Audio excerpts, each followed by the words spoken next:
Yeah, ready. Are we live now?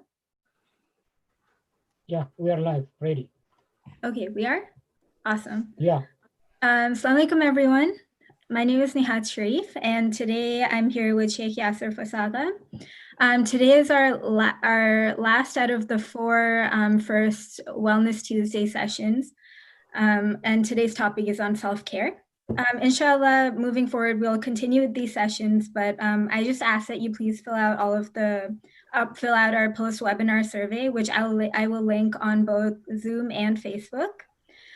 Before we get started, I just wanted to provide a few updates on the clinic. Sheikh Yassir is still providing consultations every Monday from 3 p.m. to 7 p.m. And also, in addition to emotional wellness consults, the MAPS MCRC clinic is also providing several health services, including primary care for both adults and children, endocrinology, and neurology. Additionally, this Saturday, we will be having a COVID testing site at MAPS from 10 a.m. to 3 p.m. The registration link is live on our booking page, so you can register to get a COVID test, or you can drive by, although we do highly recommend registering first. Just a quick note, we want to prioritize more vulnerable populations, so those without insurance, those on Medicaid, or those on Medicare. So just keep that in mind as you register or as you spread the word. Additionally, the lab will charge individuals with insurance a certain amount, but you can you can either get it reimbursed through your insurance company, or you can get it, or if you have a doctor's note, that also waives the fee. So those are the updates. You can continue to follow us on both Facebook, and we'll send out frequent messaging throughout. Thank you, and Sheikh Yassir, I'm going to turn it over to you for today's topic. Actually, Nihaz, before you turn it on to me, just a quick question on the COVID test. Are you saying that these are people who want to be tested at will because they feel that they may have it, or just for their peace of mind? Yeah, so this can be for anyone. So as you know, COVID tests are pretty hard to come by these days, especially as cases are rising. So we just want to provide a platform for people who don't have access to care, or feel like they've been exposed or have symptoms, or even if you're working, if you're considered an essential employee and have been going to work but aren't able to access a test through work or through any other means, we just want to provide the service to the community. But again, we are prioritizing individuals who don't have insurance, who are on Medicaid and or on Medicare, just because most people who have insurance can get tested through their primary care clinic. That is actually very impressive, mashallah. Thank you, Jazakallah. I mean, kudos to the MAPS clinic. I think that is really, really impressive, mashallah. Thank you so much, Sheikh. Okay, with that, I'm gonna turn it over. Oh, just one more thing. I am linking the post-webinar survey on both Facebook and Zoom, so please keep an eye out to that. Those are really important for structuring our future webinars, inshallah. And then also the Q&A section, the Q&A is gonna be posted as well, so you can anonymously ask any questions for Sheikh Yassir. And then as usual, we'll spend the last 10 to 15 minutes going over the questions. Jazakallah khair. All right. So, Bismillah, walhamdulillah, wa salatu wa salamu ala Rasulillah. In the name of Allah, the compassionate, the most merciful, all praises due to Allah. And may His peace and blessings be upon our beloved Prophet Muhammad sallallahu alaihi wasallam. To all of our viewers out there, Assalamu alaikum wa rahmatullahi wa barakatuhu. May the peace and the blessings of Allah be upon all of you and upon all of our loved ones, Ya Rabbil Alameen. So, it is very important that I remind you of what we spoke about last week in order to make sense of what it is that we're talking about this week. We last week spoke about stress, the signs of stress, the symptoms of stress. And inshallah, I will remind you of some of this right now as well. And we said that usually when we are stressed, what we want to do is that one of the ways to cope with the stress, because remember we said that one of the things that we need to do is we need to make peace with imperfection. This life is never going to be perfect. Some of the stress we welcome because it will give us energy and motivation. Some of the stress is absolutely not healthy and we need to drop that. So usually as we mature, as we wise up, we are able to pick what we need to be stressed about and what we really don't need to be stressed about.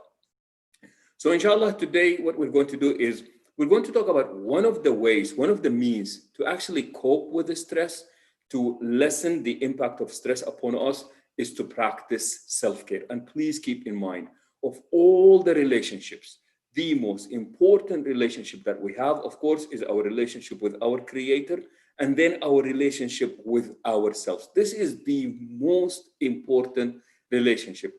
Therefore, there is a level of self-love, self-appreciation, self-validation, self-respect, self-compassion, self-care.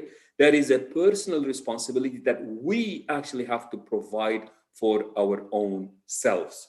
And I would have loved to speak about all these, self-related words: self-care, self-compassion, self-respect, self-appreciation, self-love, and self-validation and self-value. And maybe, inshallah, one day we will do this, because again, the most important relationship is our relationship with ourselves. But for this evening's purposes, we are only focusing on self-care. So when we say self-care, what is it that we mean and what is it that we're talking about? So think about it this way. Self-care is any activity that we do deliberately, intentionally, knowingly, in order to take care of our mental, emotional, physical, and spiritual health. People speak about the triangle of health. We speak about the square, 4 components of our health. So it is any action, activity that is deliberate, that is thoughtful, that is done willingly and knowingly in order to take care, rejuvenate our mental, emotional, physical, and spiritual health. It sounds very simple. As a concept, it really does sound very simple in theory. However, it is something that we often overlook. And that is why we say that good self-care is key to improved mood and reduced anxiety and stress. Not only that, but it is also a good way. It is actually a key to a good relationship with oneself and with others. It is absolutely crucial that we engage in this. And remember, the key word here is that these are things that we do deliberately, knowingly, intentionally. These are not things that happen to us accidentally. Remember, if something good happens to you accidentally, alhamdulillah. What we're saying here is that this is something that you actually do, you pursue deliberately on your own with a purpose. And that purpose is to take care, to rejuvenate, to maintain your physical, your spiritual, your emotional, and your psychological well-being. When we do this, we say that this action that we were just engaged in is an activity or an action that indicates self-care. And remember, self-care differs from one person to another. To some people, self-care, and we will give examples. But right now, what we want to say is that you cannot pour out of an empty cup. Some of us, my brothers and sisters, we would just be literally running on fumes. We have had the life sucked out of us, constantly meeting demands, constantly fighting threats, constantly coping with this and coping with that.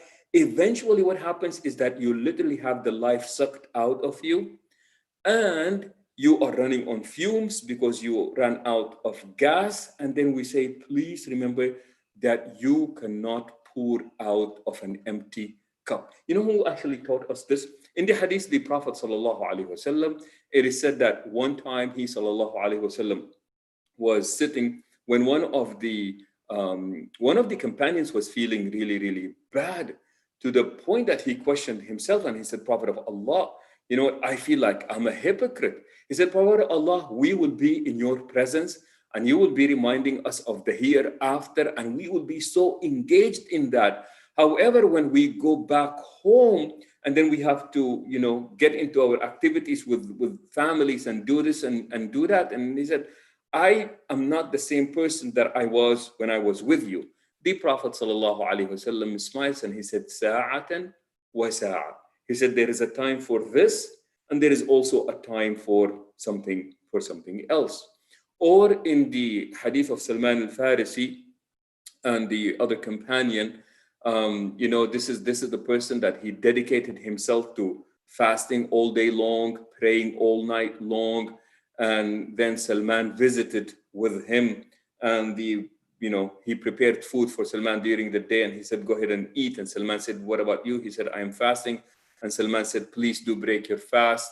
And then he got up at night to pray, and Salman said, what are you doing? He said, I'm praying all night long. And Salman said, no, please sleep for the first 2/3 of the night. And then they said that they went to the Prophet sallallahu alaihi wasallam, and then the Prophet sallallahu alaihi wasallam spoke about this idea of there are different rights upon you. And here is a beautiful part. He said, فَإِنَّ لِأَهْلِكَ عَلَيْكَ حَقٍّ. He said that your family has rights upon you, وَلِنَفْسِكَ عَلَيْكَ حَقٍّ. And that yourself also has rights upon you as well. And we meet the rights of Allah, the rights of our loved ones and those who are around us, as well as the rights of ourselves. So this is very prophetic, the idea of self-care, that you need to meet the obligations towards the self by proper self-care. And remember, we said it's every deliberate act, knowingly done with the intention to either rejuvenate, to maintain, in order to boost our physical health, mental health, emotional health, as well as our spiritual health. And the reason being here is, please remember this. You cannot pour from an empty cup. I cannot be expected to give if I am out of gas. I cannot expect it to deliver if I am running on fumes. So what we want to stress upon is this idea that if we want to deliver and if we want to give, then what we want to do is that we want to avoid burnt out. And remember, there are, different ways of believing that a person has gotten into the state of burnout. We can physically, emotionally, and mentally just feel absolutely exhausted, to the point that people will start believing that what they do does not have a meaning anymore. We have low energy, persistent, and this persistent, negative, cynical attitude, where almost getting to the point of apathy, become very, very apathetic. And what happens is that we want to recognize, like, what is going on? This person is feeling so fatigued and they're feeling so burnt out. What is causing this? And what we want to do is that learn about some of the causes of this burnt out, and then learn more about how do we go into getting or into the process of proper self-care. So please remember, recognize the physical signs of burnout and stress. Simply, very quickly, feeling tired most of the time, sleeping difficulties, believe it or not, bathroom-related problems. People are just constipated or just getting diarrhea, headaches, and other aches, nausea, high blood pressure, skin disorders, heartache, nighttime sweating, poor appearance, hygiene, and clothing. This is somebody who's just like really, really burned out. Remember, these are also some of the symptoms of anxiety as well as depression. So these are like the physical symptoms. There are also behavioral symptoms of burnt out. Inability to sit still and just frequently crying. Maybe we see this with the kids nowadays, for example. Doing more work. There is just never enough time to take care of everything. Being constantly on the go. And unbelievable. People who work and then bring work home, they're just working all the time. Either that or the other extreme, avoidance of work or just being late all the time. Spending longer hours and getting less done. That's another sign of burnout as well. Putting things off or indecisiveness. So remember, we're talking about the physical signs, and now these are the behavioral signs. And we can also see that some of the behavioral signs are not very healthy. Alcohol consumption, minor accidents, altered eating patterns, too much, too little, biting fingernails, underperforming, being argumentative, demonstrating poor judgment, and you just name it, losing interest in relationships, maybe social isolation. So now we see that behaviorally also the person is somewhat changing as well.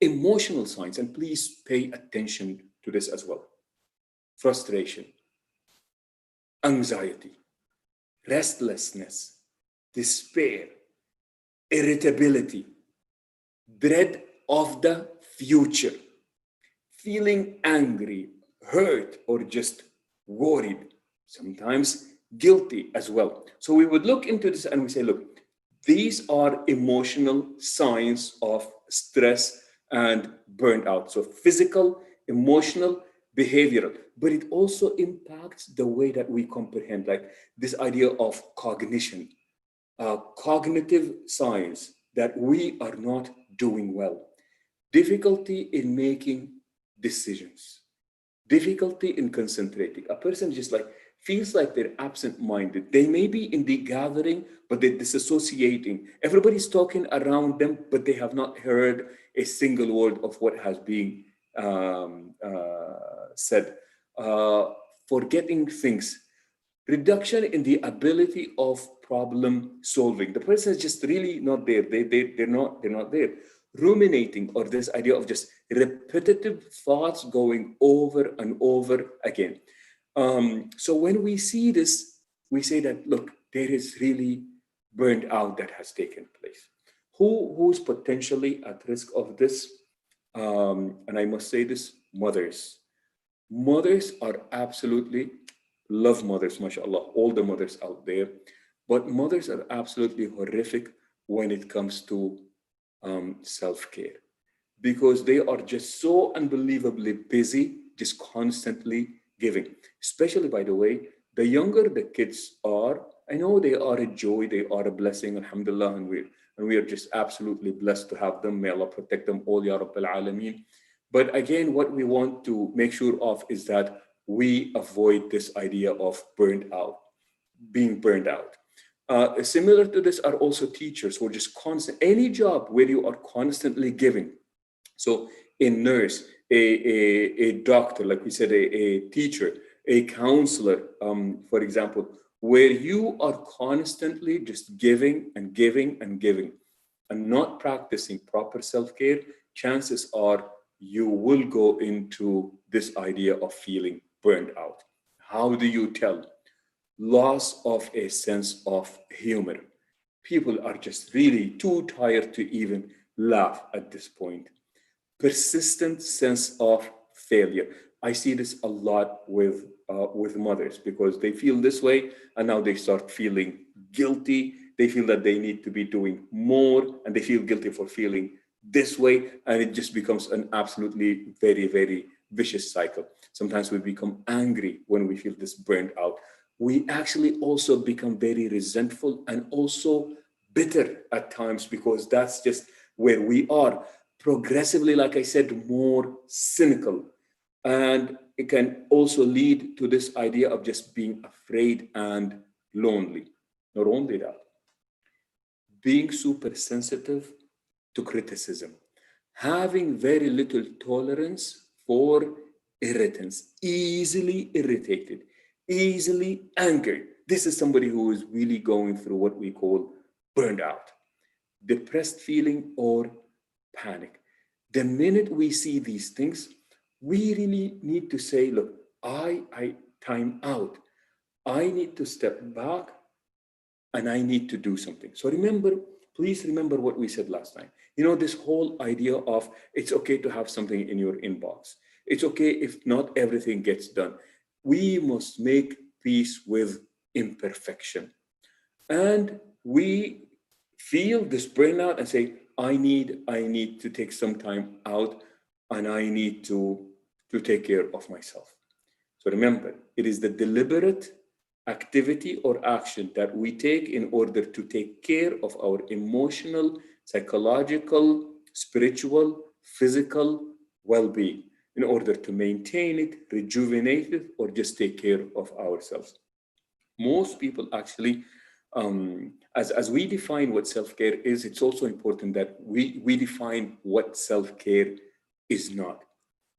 It is not something that we force ourselves to do or something that we do not enjoy doing. That is not self-care. Remember, the whole point of self-care is to refuel us rather than take from us. I hope I'm really making this clear because this is really, really crucial.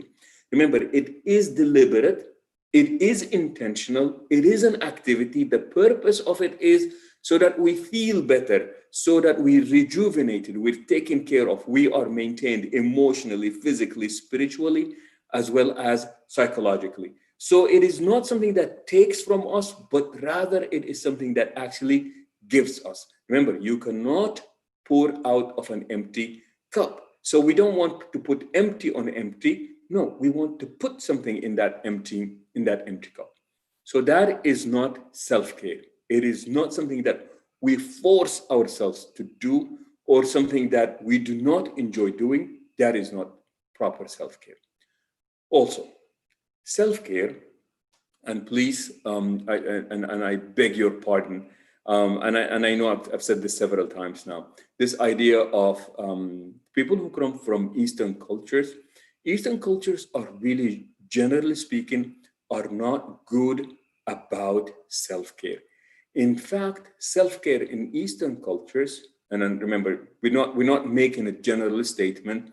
So when we study human activity and studying different cultures, that is actually based on observation. So as we make these observations, there will always be exceptions because observations, we did not study every specific member of that culture or that group. But what we're saying is that generally speaking, overall observation regarding this culture is that Eastern cultures are not very good about self-care because the focus is not the individual, the focus is the group. And as a result, usually what happens is members who belong to that culture, they unfortunately sometimes view self-care as a selfish act.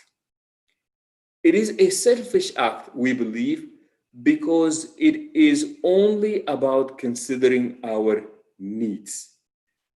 And because of that, we believe that if I just do this, then I am selfish. Not the point at all. It is rather about knowing what we need in order to take care of ourselves and also be able to take care of others, be it work or be it anything else that needs to be taken care of. And that is why we say, if I do not take enough care of myself, I will not be able to be in the place or in the position to give much to my loved ones and those who are around me. So making these two distinctions is absolutely crucial as we are learning about what self-care, because we would not want somebody, as they are practicing self-care, that they're actually feeling guilty. Let me tell you something else about Eastern cultures. Remember Eastern culture, and I'm a member of an Eastern culture myself, so I'm not being hard on our culture. We are just being observant of what is going on. There is actually a concept in sociology that is known as, in Eastern cultures, they're very good about this idea of companions in suffering. And that is, if I have a loved one that is not doing well, then I feel very guilty if I start enjoying myself or taking care of myself, because how could I take care of myself? How could I experience any kind of joy seeing that somebody else, a loved one, is not doing well? So what we do is that we become companions in suffering. I cannot solve your problem. I cannot make your pain go away. So the least that I can do is suffer along with you, companions in suffering. So we don't want somebody to be practicing self-care and simultaneously be feeling guilty, because that is not the point. The point, we said, is to practice self-care, that you feel rejuvenated, that when you come back, you are actually able to give, and give lovingly and give pleasantly. So self-care, again, is not just about myself, even though it begins with myself, but then by subsequently, it also extends to those who are around me as well. I'm really, really hoping that I am making this abundantly clear. There are advantages to self-care. We said that the purpose of it is to be rejuvenate, maintained, and to take care of. But I want to focus on the psychological advantages of self-care. Remember this, the minute we start doing self-care, we have a better relationship with ourselves. And that is, remember beginning, what I said about self-acceptance and self-compassion, and we embrace our strengths and our weaknesses and our vulnerabilities, and then I want to take care of myself. I want to make sure that I am well maintained and what have you. So first thing that we recognize would be a better relationship with the self. Okay. The minute we start doing this, we also develop the ability to recognize and reflect and actually come to know our own reactions and feelings. The ability to listen to our own intuitions, in addition to getting to know ourselves better.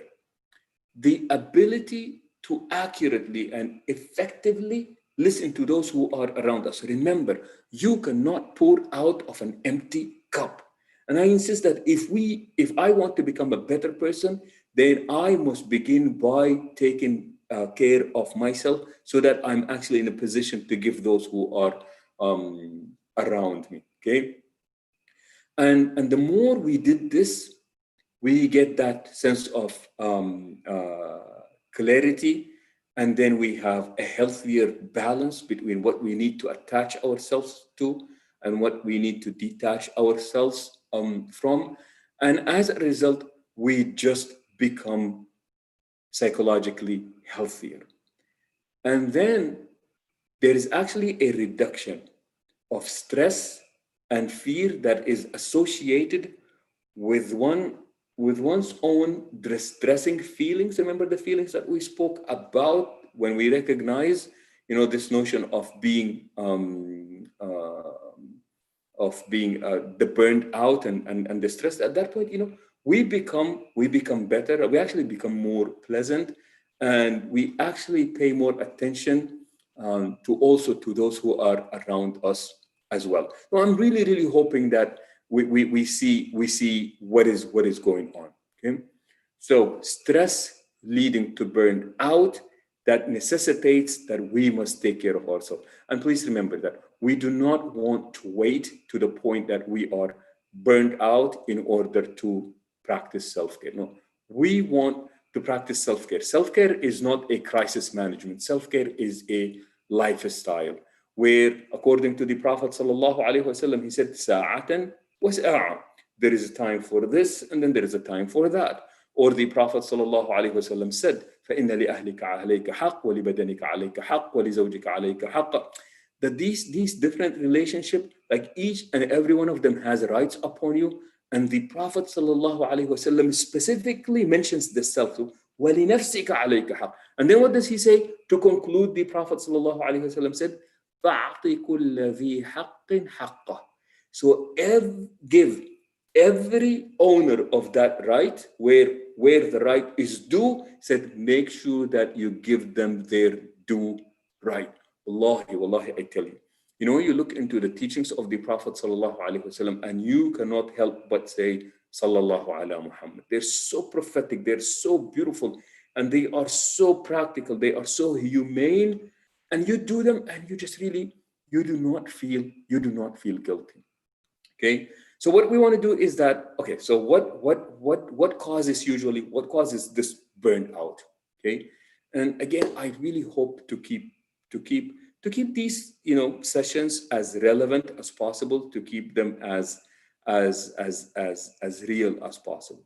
So what are some of the major causes of feeling burnout? Number one, frail or unclear personal boundaries. I tell you again, we all belong to a community.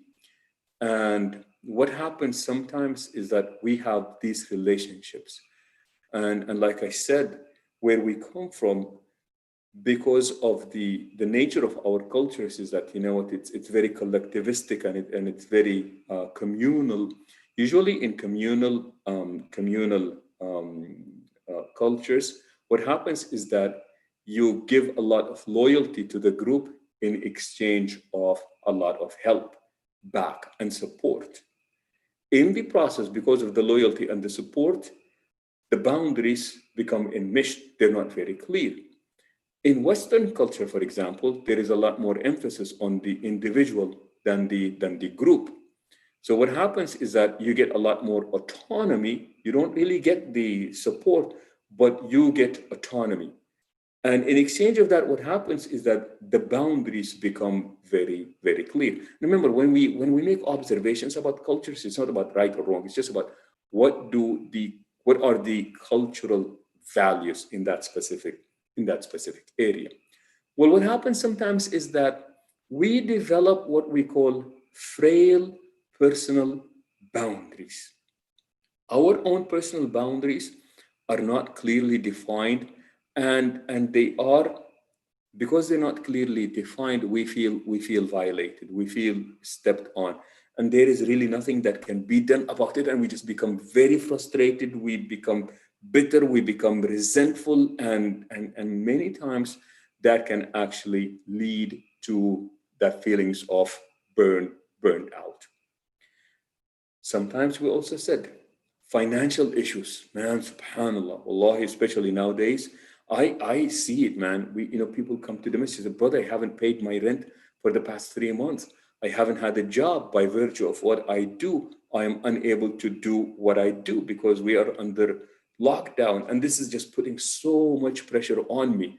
Or even before COVID, people would say, look, man, I'm paying these loans, and I can barely make it here and barely make it there.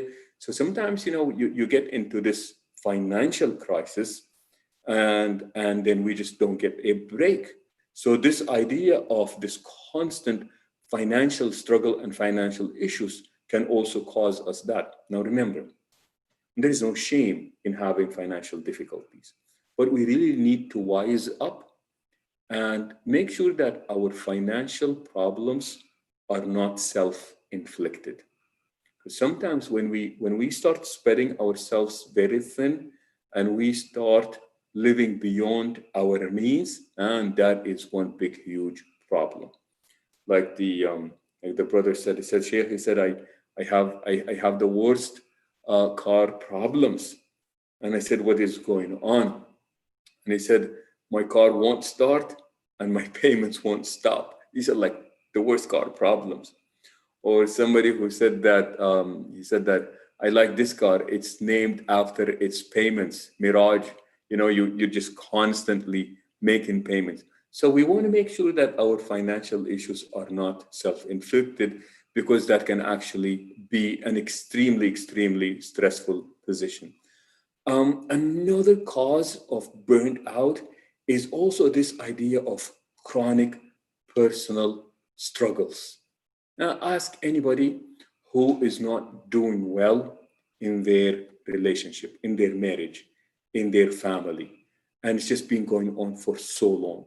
And you can just see them, it's like that look of despair, that attitude of, you know what, I'm just done. I don't know what else to do.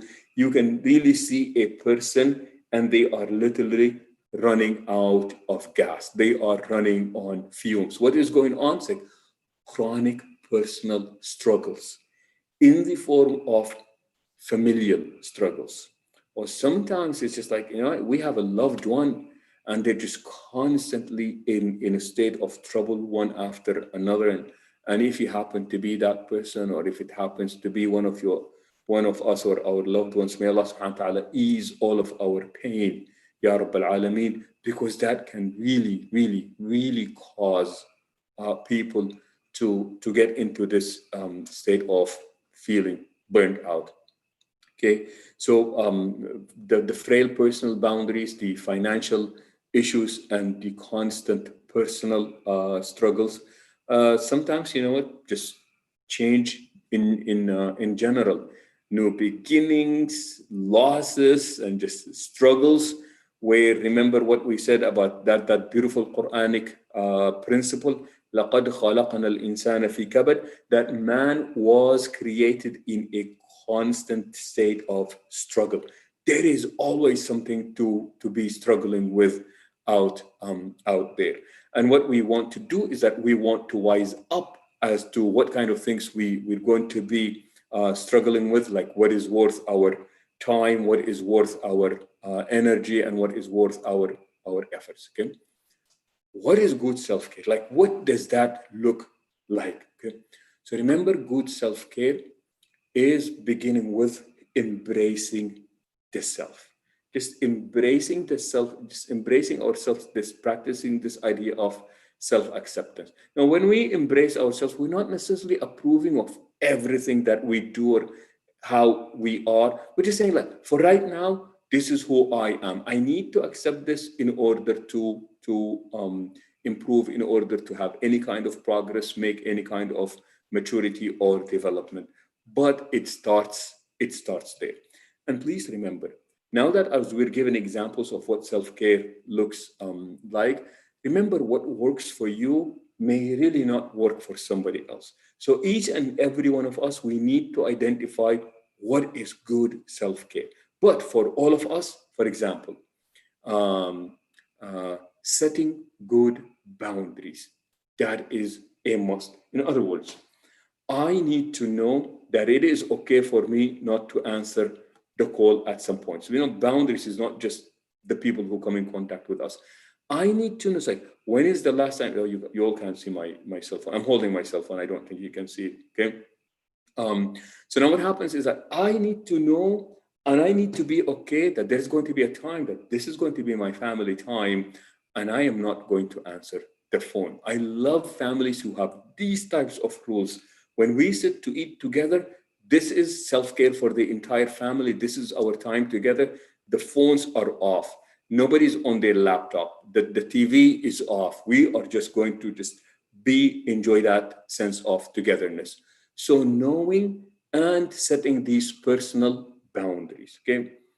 The other idea also is knowing what relaxes you. And what relaxes me may be very different than what relaxes you, him or her or them or what have you.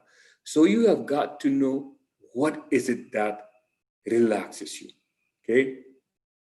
And that is absolutely a must. That is beautiful.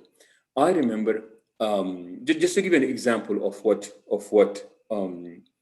good self-care might look like. And remember, we're saying that what works for these people, the examples that I'm about to share, may not necessarily be what works for you, but these are just examples. I remember I had a client. She was a mother, and she was just absolutely, she completely burnt out, and the concept of self-care did not even cross her mind. So I said, sister, what do you do for self-care? And she could not come up with an answer. She just did not have any idea. So I said, do me a favor. I said, when you were young, did not have kids, what did you do anything that just really made you happy and you felt good about it? And she looked at me and she said, yes. She said, where I come from, as young girls, whenever we wanted to be happy, I'll just put henna on my hands. I said, sister, why don't you go home and just do that? Wallahi, I remember just her face lit up, eyes beamed, and she said, you know what? I love this idea. Said, I can't wait to go home and just put henna on my hand. I had another brother who came in and again, lost his job, was just struggling, trying to find a job every day, applying here, applying there. Again, completely just feeling burned out. And I said, brother, what do you do for self-care? He said, man, I haven't done anything in a long time. He said, when things were good, what did you do for self-care? He said, but please don't laugh at me. I said, brother, what did you do? He said, I have 2 young girls. He said, and we have a boom box. I would take the boom box to the garage and I would blast the volume and we'd play music, and me and my young girls, we would just dance. I said, and said that we did it, and I used to love it so much, and the girls used to love it so much, and I've not done it in such a long time. I said, brother, why don't you do that? And again, subhanAllah, I remember just face lit up and eyes beaming and said, I can't wait to go home. And I really want to do this with my. So that's what I mean by saying knowing what relaxes you. Some people would say, look, I just want half an hour just for myself, me, myself, and I. I just want to sit outside. I want to have my cup of coffee. I don't want to talk to anybody. I don't want anybody asking me questions. I just want that time alone. If I get this, I'll be happy. Good. People would say, I want to take a walk. Good for you. Brother said, man, he said that I would just get on my bike, he said, and I would just go and bike. I want to do 50 miles and come back. I come back and I feel much better. Alhamdulillah. Somebody says, I want to run. Somebody says, I want to read a book. Somebody says, I want to watch this. Somebody says, I just want half an hour to just talk and catch up with my friends, and that will just be good. So what is common amongst all these things? Remember what we said earlier? Know what relaxes you. And it is any activity that is done deliberately with the purpose of rejuvenating ourselves physically, emotionally, psychologically, spiritually. People would say, I make it a point, Christmas vacation, Thanksgiving days off, or this time of the year, I go to Umrah. My family knows this, and I just really need to do that. But why do you do that, brother or sister? I say, I just want to make sure that I go there and I just feel rejuvenated. I want to go there. I'll be in Medina. I'll be in Mecca. And I just love it. I just love the crowd, and I love the togetherness, and they feel rejuvenated. So remember, key in deciding what is proper self-care is you knowing what relaxes you. That is really, really a must. Another way also of this idea of proper self-care is to have good social support system. Brothers and sisters, wallahi, I cannot stress this enough. Having good social support system, people that we can just talk. And I think I said this last time, and I love the idea of just, having friends. Remember what we said about with friends, we double our joy and we divide our misfortune. Man, I want to be able to just pick up the phone and just talk to people. And after talking to them, I just want to feel better, man. And if we are blessed with this friend, where a friend would come to us and they would just, and this is how we feel. After talking to them, man, subhanAllah, may Allah bless these types of friends. You will be in their company after talking to them. They listen to you and they just, you leave there and you just leave in a much better spirit than you did. And if you have that friend, please make sure that you thank them. Last thing, and I subhanAllah, I know a lot of people have tried this, and they come back to me and they tell me, man, it worked and it was really, really beautiful. The practice of appreciation. Made a proposition last time. I said, look, if you want to be happy, if you want to feel better, remember, in our deen, as well as in psychology, nowadays we are taught that the closest distance between us and happiness, is gratitude. Practicing gratitude and appreciation. So what do you do? Said that, look, make it a habit. Once a week, find a person that has done you good. They've done something to you. It could have been a doctor, a teacher, a friend, a relative. And you know what? And you do not believe that you have expressed these things to them. Pick up the phone, write an email, and just say, look, I want you to know that I really appreciate you. I am so happy that you are in my life. I appreciate that you did 1, 2, and 3. And I tell you what, subhanAllah, but here is the thing. It has to be deliberate. It has to be thoughtful. These are things that you thought about. These are things that you considered. These are people that you know exactly what it is. And you believe that you have not, appreciated them enough. And we start doing this, and then all of a sudden, this idea, you just start feeling better. And that just becomes one beautiful way of practicing this idea of self-care. Well, in conclusion, and Nihat, you can come now. In conclusion, what I really want to get out this evening is, please remember that self-care is a personal responsibility. And if you choose to engage in it, it does not make you selfish. You're not doing it at the expense of other people. It does not have to be expensive. In fact, many actions of self-care don't even cost money. But it is something that you enjoy, and you do it with the intent of rejuvenating yourself emotionally, psychologically, physically, as well as spiritually. You do this, you be in peace with yourself. You will be a pleasant individual to be around. You will have your anxiety, stress, feelings of burnt out reduced, which in turn will make our ability to take care of those who are around us a much more pleasant experience, and also an easier task to carry out, Insha'Allah. And Mihas, what do you do for self-care? Do you practice self-care? I try to. So a few things I do. Wrong answer. I know it's really hard. I think I and everyone else need to get better at it. But pre-pandemic, it was a lot easier to practice self-care, because I could go out and hang out with my friends if I wanted to. There are a lot of community spaces that you could go to kind of just feel more spiritually connected. I also used to go to the gym a lot, but now obviously gyms are all closed. Going to restaurants, so now it's kind of a different. I'm trying to navigate things a little bit differently. So maybe self-care is like learning how to cook a new dish, or eating something new that I haven't before. Just small things like that. Yeah, and like you said, so part of what we also ask for is this idea of flexibility. So self-care is something that's just constantly changing. So my self-care in my 20s is not the same self-care now that I'm in my 30s. You're smiling, huh? So now what happens is, we want to make sure that we're not very rigid. So I know what relaxes me at different stages of my life, and at different challenges in life as well.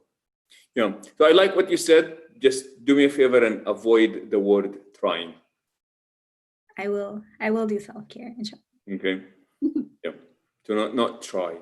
You know that story about the 5 birds who landed on the electrical wire. So 5 birds landed on the electrical wire, and 3 decided to fly. How many are left?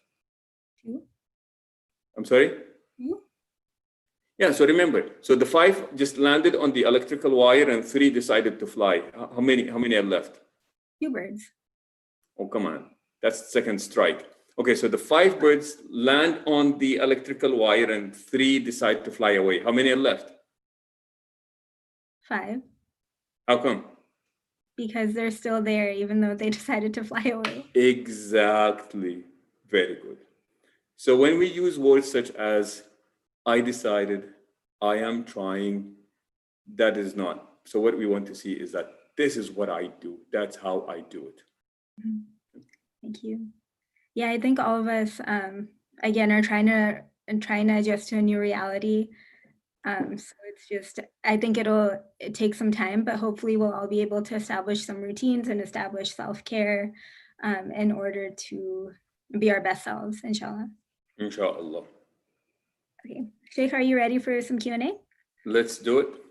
Okay, awesome. So in the same realm of what you were talking about throughout this whole series, through this whole lecture on webinar on self-care, someone asked, in a culture that often emphasizes service to others as opposed to self-care, particularly for women, how would you recommend balancing expectations in order to prioritize yourself?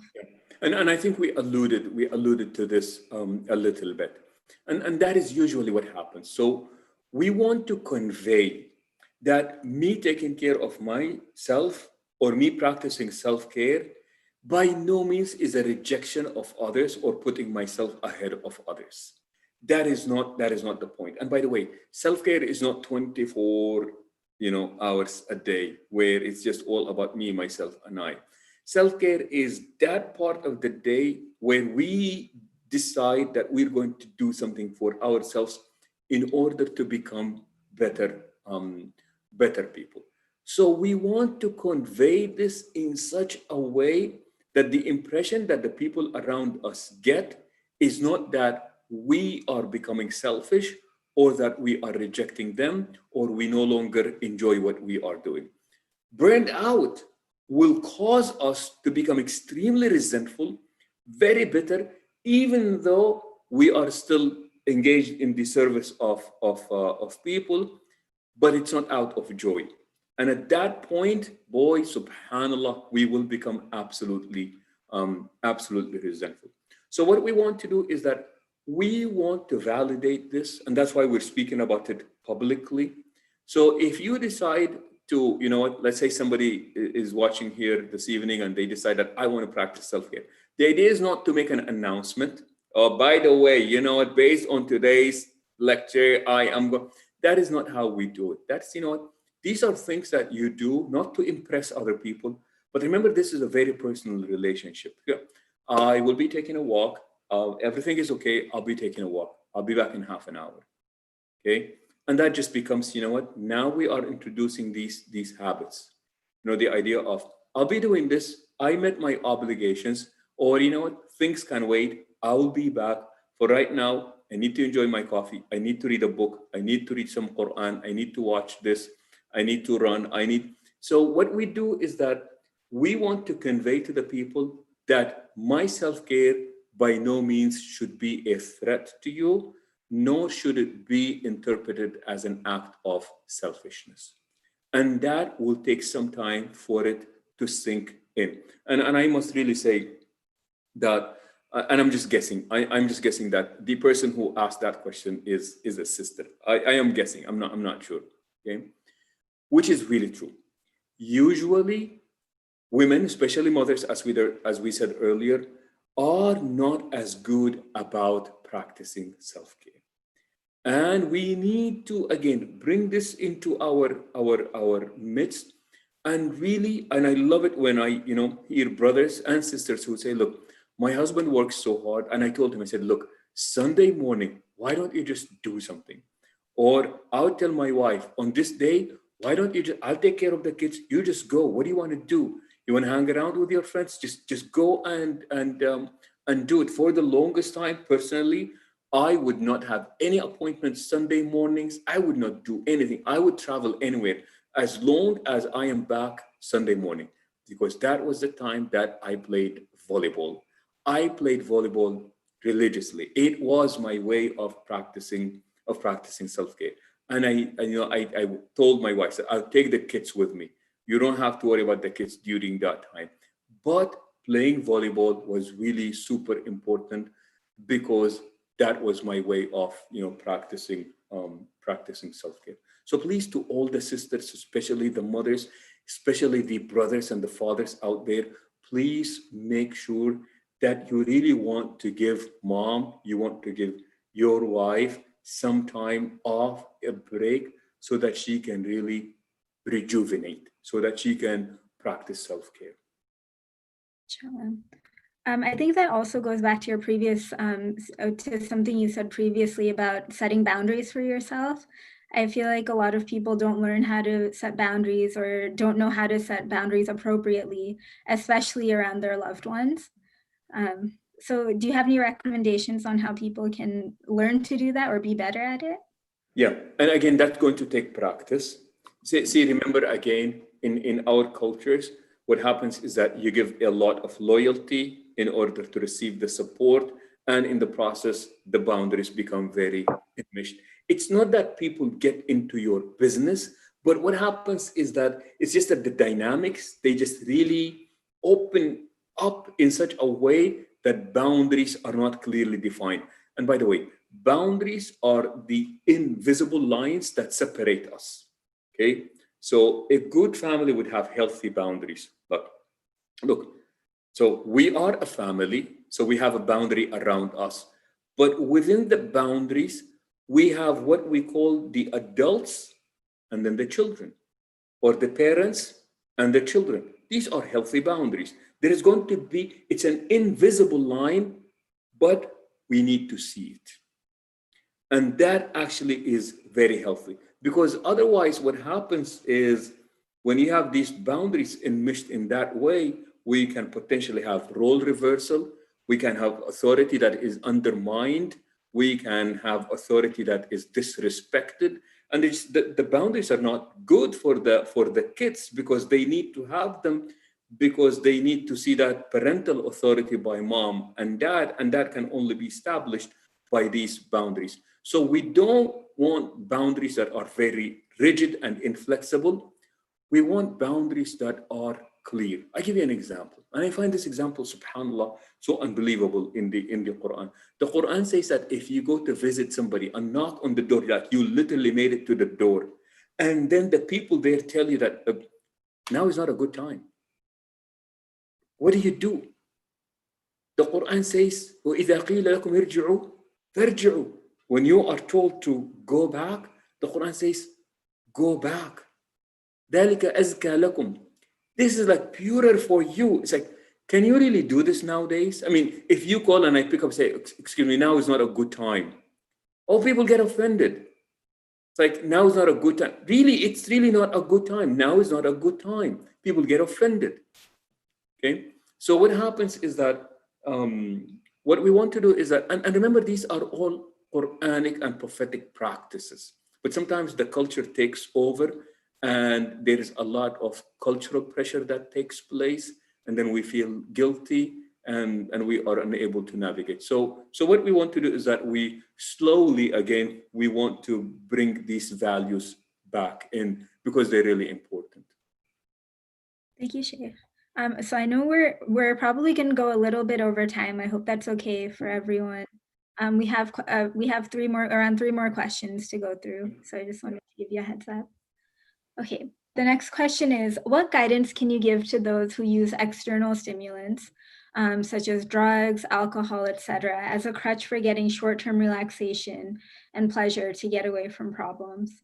I also just want to add that in addition to drugs and alcohol, I think there are a few lesser things that people do, such as online shopping or like going out and buying fancy meals every time they feel stressed out. So I guess the question is, what guidance can you give to those who use external stimulants as self-care? I believe we have a session on drugs. So remember, these are all poor coping mechanism. Okay, these are things that usually offer us a temporary relief, but in the long run, they're really not good. Because let's say very commonly, so the most widely used legal drugs are alcohol and marijuana nowadays. Okay, so you use it because you want to forget, you're feeling stressed or you're feeling tense, so you smoke, you drink, and you feel better. Well, guess what? That anxiety, that tension is going to go away temporarily, but when it comes back, it is going to come back with more intensity, which now means that you either have to smoke in bigger quantity or in more frequency, which eventually says that you are going to be dependent on them. And please remember that the worst type of dependency is emotional dependency. That's the worst type of dependency. When you depend on something or someone to make you feel better, you have surrendered a lot of power away to that. Shopping, and I remember I read a book called Why Do People Buy Things They Don't Need? And it was studying consumer behavior. Why do people buy things they don't need? And the very first reason why people bought things they don't need was, take a guess. Why do people buy things they don't need? Self-care? Actually, it was on the list, but it was not number one. So number one reason why people buy things they don't need is because it was on sale. They buy it. Okay, so this idea, man, it was a good deal, and they'll be beaming and smiling from one ear to another. It was a good deal, man, and they'll just be coming back home really happy. It was on sale. I got 5 of them. Okay, so it does. And then what they found out is somebody goes and they buy the coffee maker because they said that the coffee maker has this filter that filters the water and that grinds the coffee so that it's like really, really fresh. And they can't wait to get home and just, use it. And then they use it once and twice. And then what happens? They don't use It's it no again. longer there. So what they thought was they were using novelty as means of coping with their stress and their boredom. It wasn't the coffee, it was just the novelty. Well, guess what happens to novelty? It will fade away. So I would say that these are just absolutely poor coping mechanism. They work, but they work very, very temporarily. Jazakallah khair. The next question is, one of the biggest sources of burnout is the sense of being taken for granted and lack of appreciation. What advice can we get from the prophetic traditions on how to handle this? Okay, so remember, subhanAllah, I remember one of my beloved, most beloved, don't mean to be self-advertising here, but one khutbah that I really, really appreciated is a khutbah that was known as the AAA khutbah. And you're talking about, what do we want in our families? And it's a AAA, appreciation, attention, and affection. Okay, so as we practice self-care, we also want to be a source of others' care as well in the process. And the way to do this is what the Prophet ﷺ said, the idea of attention, affection, and appreciation. And I tell you, appreciation, subhanAllah, you know what, when you feel appreciated, it's like you get so tired, but you get that appreciation, and then all that weariness and tiredness that you felt just goes away, because the words that we heard was just music to our ears. It just made us feel so good. So please, please, please, please, I beg you, let us practice more appreciation at home. Give each other attention and give and exchange and verbalize affection to one another. What that does is that people may still need self-care despite having all of these things, but their self-care is not going to be very demanding, because now the idea is just, I'm feeling good, I'm just going to be feeling better. So please practice appreciation. And I know that a good number of the people who work really hard, especially our sisters, mothers, and wives, especially people are working outside and inside, or they're full-time moms, they tell you, look, if I at least just know that somebody appreciates what I am doing, if I just know that, people actually recognize, people take me for granted, and I don't like that. Men don't like that. Women don't like that. We really do want to feel appreciated, which means what? I see the good that you do, and I am not afraid of pointing it out and thanking you for it. I love this idea. I see the good that you do. I am not afraid of verbalizing it. And I am not afraid of expressing appreciation. We're very critical of each other when we catch each other supposedly doing something wrong, but we tend to be very stingy and miserly when it comes to, you saw the good, then why don't you say something? Prophetic, asked for a prophetic guidance. In the hadith, the Prophet ﷺ says, Allahumma inna na'udhu bika min jari su. Allah, I seek refuge in you from the worst type of friends, or the 4 types of neighbors. And people said, what kind of neighbors are these, Prophet of Allah? He said that these are people, when they see the wrong, they publicize it. But when they see their neighbors do good, they're very silent and quiet about it. What happened to that sense of fairness? What happened to also pointing out how good they are? Just speaking about how noisy they are, which is once 10 years ago, and then how are your neighbors? Oh, they're very noisy. That was 10 years ago, man. But that's the only thing that we remember for them. But then we don't remember anything else.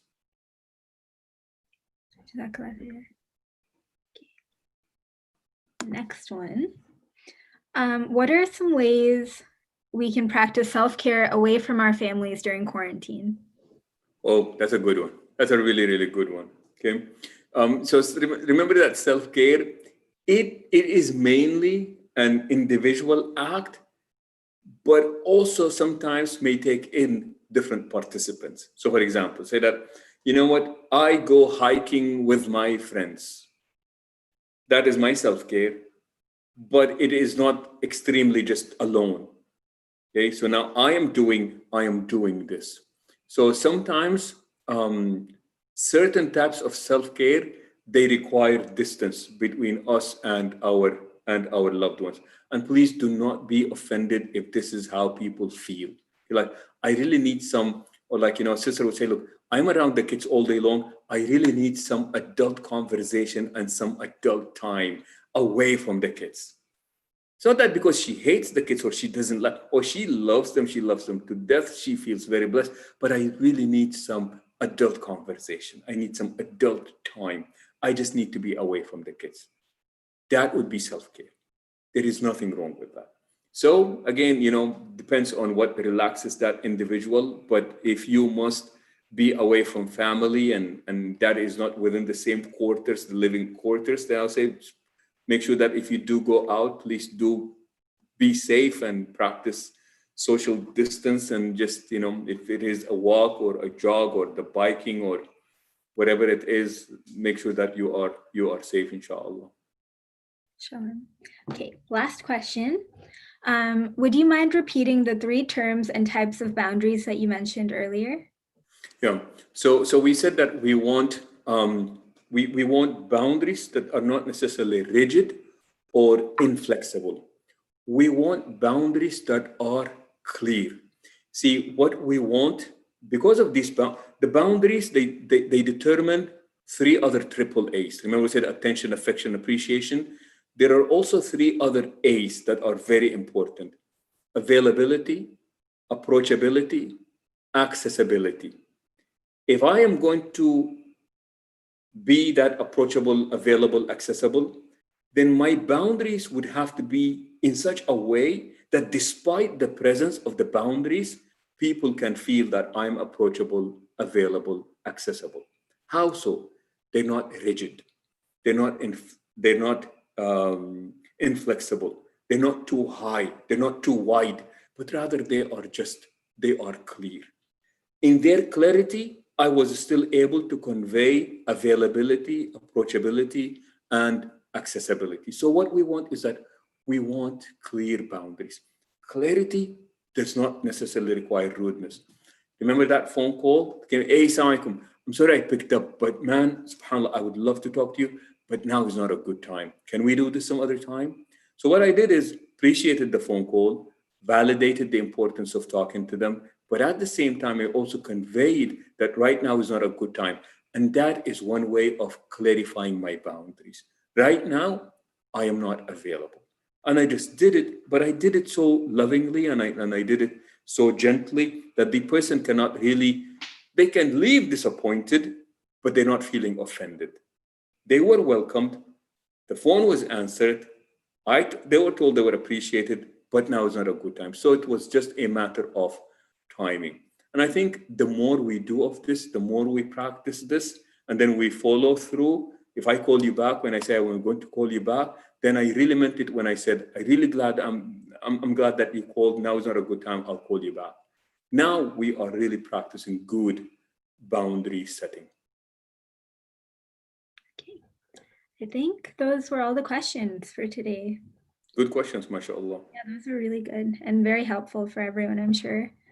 So inshallah, next week or the next session will be on talking to your kids about drugs, right? Yes. Drug Debunking drugs so that we, as parents, we are better equipped. I know that we're talking to parents, but we would love for the kids to join as well. It will be family friendly, inshallah. Okay, inshallah. And we'll send everyone the information on that, as well as an updated flyer. Additionally, I just wanted to remind everyone that, again, that Sheikh Yassir does have consultations every Monday from 3 p.m. to 7 p.m. You can sign up for an appointment or a slot with him online.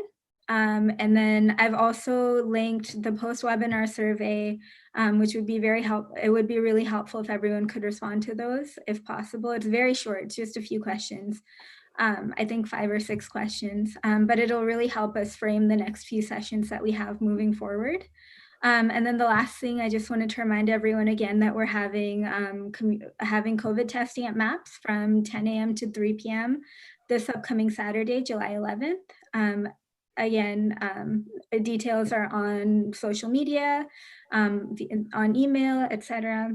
If you have any questions, feel free to reach out to us. And that's it, I think, for today. You all have a good night, and thank you, Nihat, for leading us and facilitating. Jazakallah khair. See you next week, inshallah. See you all next week, inshallah. Assalamu alaikum. Assalamu alaikum wa rahmatullahi wa barakatuh.